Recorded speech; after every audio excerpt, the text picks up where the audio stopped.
If you are looking for a cheap flight, more than likely those tickets are going to have layovers. And layovers are not that bad. I actually don't mind layovers, especially now that I have been dealing with sciatica.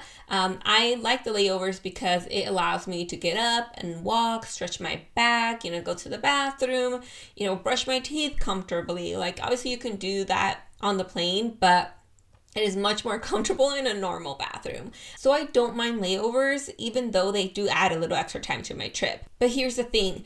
You want to make sure that your layover is long enough to get you from point A to point B. I have looked at trips and I'm like, I'm okay with a layover. And if it's shorter, the better.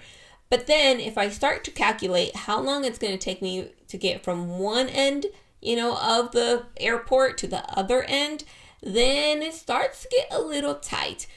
For example, I found a layover that was like 41 minutes. And 41 minutes seems cool, right? You're like, in 41 minutes I can go to the bathroom and all that stuff. But you have to think about the time that it takes to get off of the plane.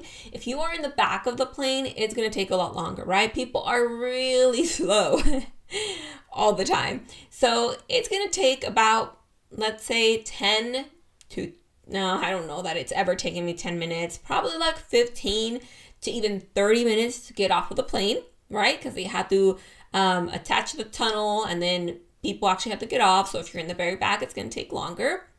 And then depending on the size of the airport, it might take you 30 minutes to get from the gate that you're at to the next gate.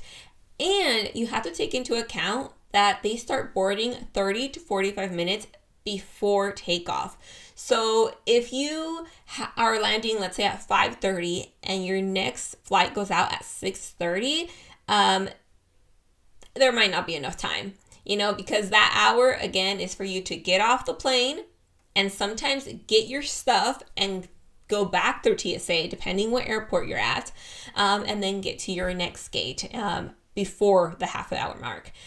So yeah, I just want you to look at that, be very detailed when you are getting something with a short layover, because again, if it's just too short, you might be cutting it too close, and if you don't make it to the next one, you're going to have to buy another ticket, and it's going to end up costing you a lot more than what you're saving on that cheap ticket, with a layover or with a couple of layovers.